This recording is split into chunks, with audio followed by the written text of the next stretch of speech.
What's up, y'all? This is your boy Eddie Jax, and welcome back to the Drop That Podcast. But before we get into wrestling talk, this episode is brought to you by Layback TV, the number one network that's going to take over Spectrum and Xfinity and put them out of business. Mark my fucking words, all right? Only $25 a month, every movie channel, 10,000 movie channels to be exact. Every sports channel, movies on demand, especially movies that just came out. Test it if you don't believe me. It's on your Androids, it's on your iPhones, it's on your Fire Sticks, it's downloadable on your Apple stores, your Google Play stores, the whole works, okay? It's very simplified. Every fucking language there is: Espanol, English, French, Italian, Taiwanese, Tagalog, Japanese, Korean, you name it. Every HBO, every Cinemax, every Stars, every pay-per-view, as far as WWE, UFC, boxing, you name it. Check them out at Layback TV. That's LAYBACK TV.com, okay? .com. LAYBACK TV.com. And tell them your boy Eddie Jax sent you, okay? Now, let's get into the episode. What's up, y'all? It's Wrestling Talk.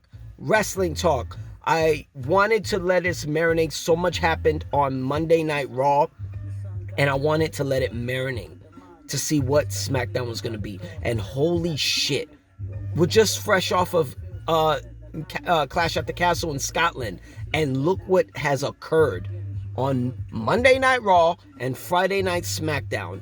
Holy shit. This was an incredible week for creative.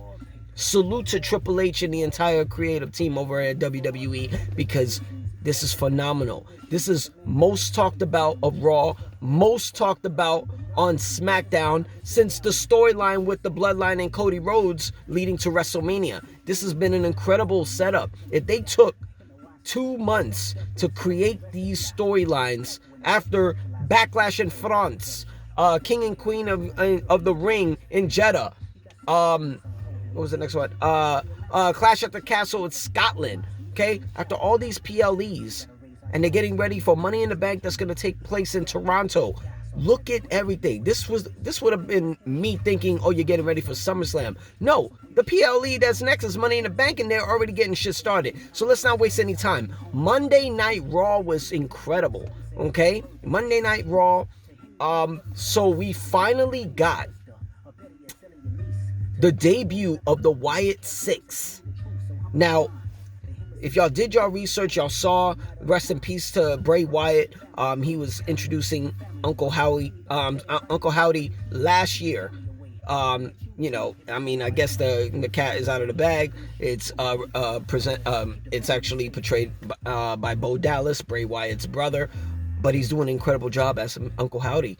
And look what happened. The Wyatt Six literally attacked everyone on Raw. They fucking destroyed everyone. Fuck ringside. They fucked everybody up in Gorilla. Gorilla was fucking destroyed. Fucking fog, electricity sparking everywhere. You know, you see Carmelo Hayes on the ground. You see fucking Chad Gable unconscious. And then you see Uncle Howdy appear out of nowhere. And I don't know what they're called, the rest of the Wyatt Six. But we know, obviously they've been getting ready, and we got word a little bit of who is who. We got Eric Rowan, you know what I'm saying, who used to be a part of the Wyatt family with Bray Wyatt. He's returned. We got Joe Gacy, who was a part of NXT, had his own faction over there, and now he's moved up to the majors with this big faction. Nikki Cross has been missing for quite some time, and she's here holding it down for the Wyatt Six. And last but not least, Dexter Lumis. Holy shit. I mean, he found another character that he could portray, not saying a fucking word again. And I wonder how Indy Hartwood is going to feel about this one. Yeah, maybe she might want a divorce, but damn, they fucked everybody up out Raw that they had to do extra security on SmackDown. This is going to be in sections, so we're not going to do Raw and then SmackDown. We're going to do sections of everything. On SmackDown, Logan Paul attacks LA Knight. And LA Knight has made it very clear after showing up this past weekend at Logan Paul's home in Puerto Rico. In Puerto Rico, he showed up in his pool. I wonder if he peed in it too. He let everybody know it's clear. I want the U.S. championship.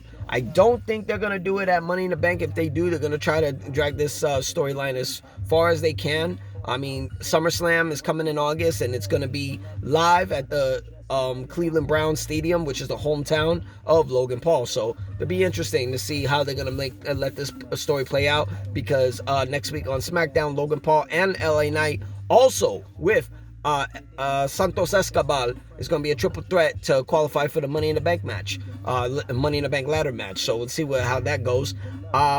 What else? Speaking of Money in the Bank, we have qualifying men and women for Money in the Bank. We got, for the men, Jey Uso. Yes, sir. Yeet in the Bank is coming to Money in the Bank.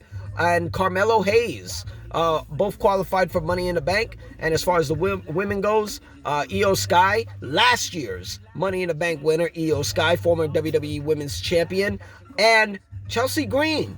Very interesting. I did not call that.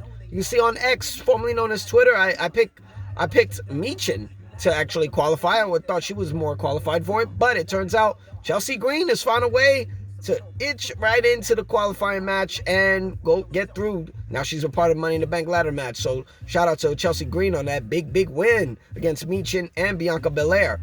Bloodline. The Bloodline adds Jacob Fatu to the stable, to the faction, and attack the undisputed WWE champion, the American Nightmare, Cody Rhodes, Randy Orton, and Kevin Owens. Holy fuck. Now we have a members of 4 of the Bloodline, led by Solo Sikoa. So we got all the Tongas, we got Jacob Fatu, 4 members. This is getting really steep. But how I'm looking at it is that they might be leading this all the way to... how I picture this being is a 6-man tag match for the main event. Cody Rhodes, Randy Orton, and Kevin Owens to take on both Tongas and Solo Sikoa, with Jacob Fatu in their corner with Paul Heyman, in a 6-man tag match.